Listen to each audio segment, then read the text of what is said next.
Welcome students to the second session of the third chapter Ranga's Marriage by Masti Venkatesh Iyengar. In the previous session we had read how this author wrote this chapter in rambling style, which is marked by a very high level of humor, the author directly talking to the readers and lots of diversions. The chapter is pleasant, humorous and at the same time very light for us to understand. In the previous chapter we had seen how the narrator Shyama spoke glowingly of his village Hoshahalli, telling us that it was the best village and the map of India was incomplete without the mention of Hoshahalli.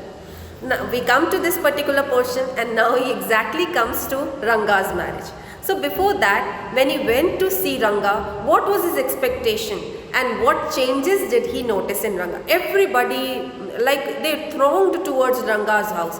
So he also went. And see the last line where we had ended, the third paragraph here, come Ranga is here, let's go and have a look. So here they reached, all the villagers reached Ranga's house. Reason? It was a big thing. Somebody had gone to Bangalore to study for the first time. They wanted to see the changes.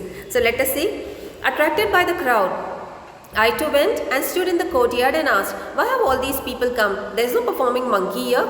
A boy, a fellow without any brains said, loud enough for everyone to hear, what are you doing here then? Actually, he was saying, why was everybody here? He also was there to see the changes. Everybody was there. And this fellow actually had brains. But he says the fellow did not have any brains. A youngster, immature and without any manners. Thinking that all these things are now of the past, I keep quiet. Seeing too many people, I kept quiet. Seeing so many people there, Ranga came out with a smile on his face. Had we all gone inside, the place would have turned into what people call the black hole of Calcutta. Like they said, no, the building was collapsed and there was a huge black hole. So if we had gone inside, the house would have collapsed. So they did not go. Then, thank God it did not. Everyone was surprised to see that Ranga was the same as he had been 6 months ago. Students, the surprise actually should have been the change, but they were all surprised to see that Ranga did not undergo any change. Then, when he had first left our village, an old lady who was near him ran her hand over his chest, looked into his eyes and said, the Janevara is still there. If you have heard about Janev, Brahmins and all and some other caste also, they consider this sacred thread and they wear that thread. And that is called the Janev. And here she was saying the Janevara. The Janevara is still there. He hasn't lost his caste. She went away soon after that. Ranga laughed. Now everybody imagined, they thought Ranga would have lost his caste or there must have been changes. They were astonished to see Ranga did not change. Then, once they realized that Ranga still had the same hands, legs, eyes and nose, the crowd melted away like a lump of sugar in a child's mouth. You give a toffee to a child, the toffee will very quickly melt into the child's mouth. Now here, when the people saw there were no changes in Ranga, quickly they went away from there. Then, I continued to stand there. After everyone had gone, I asked, how are you Rangappa? Is everything well with you? It was only then that Ranga noticed me. He came near me and did a namaskara respectfully, saying, I am all right with your blessings. That means if he is touching the feet, then in that case, he was still full of traditions and they had expected he might have changed. Then, students, the important part that is coming now is, you need to see whether this chapter is talking about Ranga's marriage. So what are his views regarding marriage and have they changed as he has gone to the city? So you have to decide this. So let us see this. I must draw your attention to this aspect of Ranga's character. He knew when it would be his advantage to talk to someone and rightly assess people's worth. As for his namaskara to me, he did not do it like any present day boy with his head up towards the sun, standing stiff like a pole without joints. Like nowadays, it happens that when earlier people had to touch the feet, they had to do it very carefully. They bend like and towards the feet, they touch the feet. Nowadays, halfway people stop. And after some time, people do just like that. So he said he did not do it like that. He did a proper namaskara. Then, nor did he merely fold his hands. He bent low to touch my feet. May you get married soon, I said, blessing him. After exchanging a few pleasantries, I left. That afternoon, when I was resting, Ranga came to my house with a couple of oranges in his hand. A generous, considerate fellow. It would be a fine thing to have him marry, settle down and be of service to society, I thought. Then, for a while, we talked about this and that. Then I came to the point. Rangappa, when do you plan to get married? I'm not going to get married now, he said. So do you feel there are some changes regarding views of his marriage? Regarding the views, all his views have changed or not? This you have to see. Okay, I'm not going to get married now, he said. Why not? I need to find the right girl. So the first view regarding marriage, he says, I need to find the right girl. What idea do you get? There are two types of marriages, students, actually three. One is, we say, arranged marriage, arranged by elders and family friends and all. Then second is love marriage, where the couple themselves decide they need to get married. And the new category which has started now, love cum arranged marriage, that where the girl and the boy decide they need to get married and then they want their elders to settle that particular marriage. Now Ranga here had underwent some of the changes. The first change was, he said, I need to find the right girl. That means, does he prefer an arranged or a love marriage? Love marriage. So now see here, I need to find the right girl. I know an officer who got married only 6 months ago. He's about 30 and his wife is about 25, I am told. They'll be able to talk lovingly to each other. Let's say I married a very young girl. She may take my words spoken in love as words spoken in anger. That means, what is the second requirement? The second requirement is that the girl should be grown up. First requirement, he wants to marry that girl whom he admired. Second, he wanted to marry a grown-up girl. Then, recently a troupe in Bangalore staged the play Shakuntala. There is no question of Dushyant falling in love with Shakuntala if she were young, like the present-day brides. Is there? What would have happened to Kalidasa's play? If one gets married, it should be a girl who is mature. What's the third thing? The girl should not only be grown up, she also should be mature enough. Or otherwise one should remain a bachelor. That's why I'm not marrying now. So if you are asked the question, what were Ranga's views regarding marriage? He preferred a love marriage. He preferred a girl who was not only grown up but also was mature. Then, is there any other reason? A man should marry a girl he admires.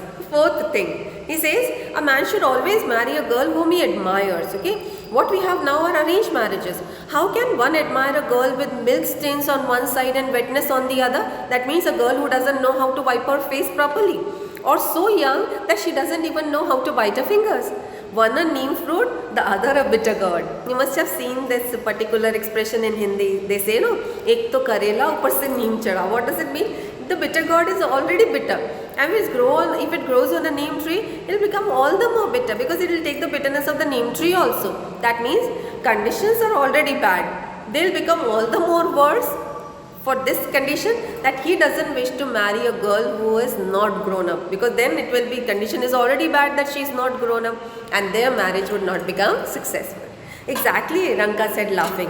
I was distressed that the boy who I thought would make a good husband had decided to remain a bachelor. After chatting for a little longer, Ranga left. See this line?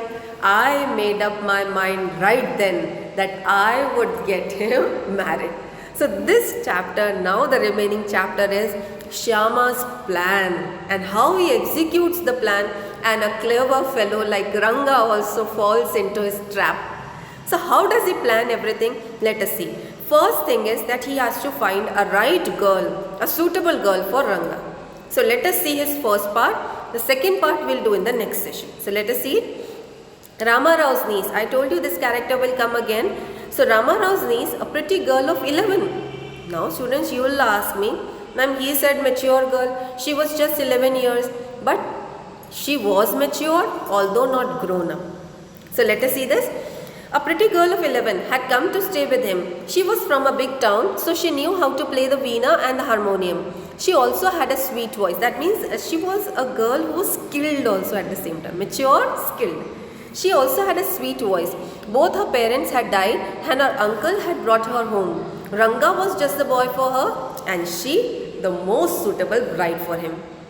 First plan is to find the suitable girl. First step.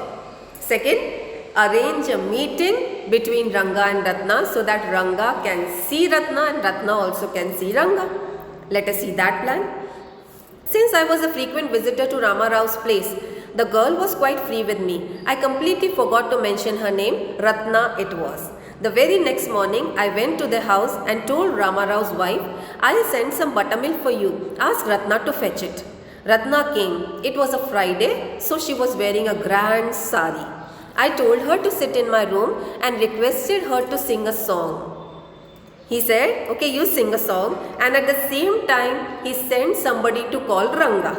I sent for Ranga. While she was singing the song Krishnamurti in front of my eyes, Ranga reached the door. He stopped at the threshold. You understand threshold? This is the door of the house, just outside whatever is the place is called the threshold. So he just stopped because he heard there was a sweet voice coming from inside and he did not want to disturb. Then he did not want the singing to stop, but was curious to see the singer. Carefully he peeped in. The light coming into the room was blocked. Ratna looked up and seeing a stranger there, abruptly stopped. Now students, he is forced by habit. Rambling style, again he begins the rambling. So see here, suppose you buy the best quality mango. You eat it slowly, savoring its peel. Like you take a mango, you remove the peel, then you taste the peel also, then you start eating the mango. And see what here he says, high level of humor. Just see here. Suppose you buy the best quality mango, you eat it slowly, savoring its peel, having the taste of it. Then, before biting into the juicy flesh, you do not want to waste any part of it. Before you take another bite, the fruit slips out of your hand and falls to the ground. Like, you have enjoyed the peel. Now you want to take the bite in the fruit, and as soon as you take the bite and the fruit falls, how would you feel? So bad. Like you have an ice cream and you're just about to enjoy the ice cream and the ice cream falls. Feel very bad from inside. Same was Ranga's condition, because he wanted the song to continue and it stopped. So now, how do you feel? Ranga's face showed the same disappointment when the singing stopped. You said for me, he asked as he came in and sat on a chair. Ratna stood at a distance, her head lowered. Ranga repeatedly glanced at her. That means, was he interested in Ratna? Yes. Then, once our eyes met and he looked very embarrassed. No one spoke for a long while. It was my coming in that supposed to singing. Let me leave. Now it is just like that. Sometimes some guests come to our house and they say, we'll go. But sometimes the chat continues for another half an hour. So here the same thing. Ranga said, I'll go. But he did not move. Then words, merely words. That fellow said he would leave but did not make a move. How can one expect words to match actions in these days of Kali Yuga? Ratna ran inside, overcome by shyness. After a while, Ranga asked, who's that girl, Swami? Who's that inside? The lion wanted to know. Students, I told you that rambling style. And for that rambling style, he included a story. And what was that story? I'll tell you and then we will read. In that story, what happened? There was a lion, and this particular lion was somewhere after a goat. And the goat was there in the temple. And this goat from inside said that I am another lion. Okay, so let us see this particular story. Who's that inside? The lion wanted to know. The he-goat who had taken shelter in the temple replied, does it matter who I am? I am a poor animal who has already eaten 9 lions. The goat from inside said, I have eaten 9 lions. Should I eat you? Come out and eat. The lion ran from there. Okay. Then, who has already eaten 9 lions? I have vowed to eat 1 more. Tell me, are you male or female? The lion fled the place in fear, it seems. Students, you will say, ma'am, what is this correlation? The correlation was that as this goat wanted to find out whether the lion standing out was a he lion or a she lion. It was a he lion only that the goat could see. But it is merely asking. And here Ranga was also asking, who's that girl, Swami? That means, was he interested? Yes. Okay. So now, like the he-goat, I said, what does it matter to either of us who she is? I am already married and you aren't the marrying kind. Students, don't you think so? He spoke a lie here. He was saying, why are you bothered? I am not the marrying kind because I am 11 years old and you don't want to marry. Ranga could not understand, just like us. So see what happened. Ranga says, very hopefully he said, she isn't married then? His voice did not betray his excitement, but I knew it was there. She was married a year ago. He said a lie to Ranga that Ratna was already married because he wanted to see whether Ranga was genuinely interested in Ratna or not. His face shriveled like a roasted brinjal. You take a brinjal and you roast it on the fire, and at the same time, see the skin gets shriveled. So you have to remove it. So his face got shriveled like a roasted brinjal. That means his face fell. Disappointment was there. His face shriveled like a roasted brinjal. After a while, Ranga left saying, I must go. I have work at home.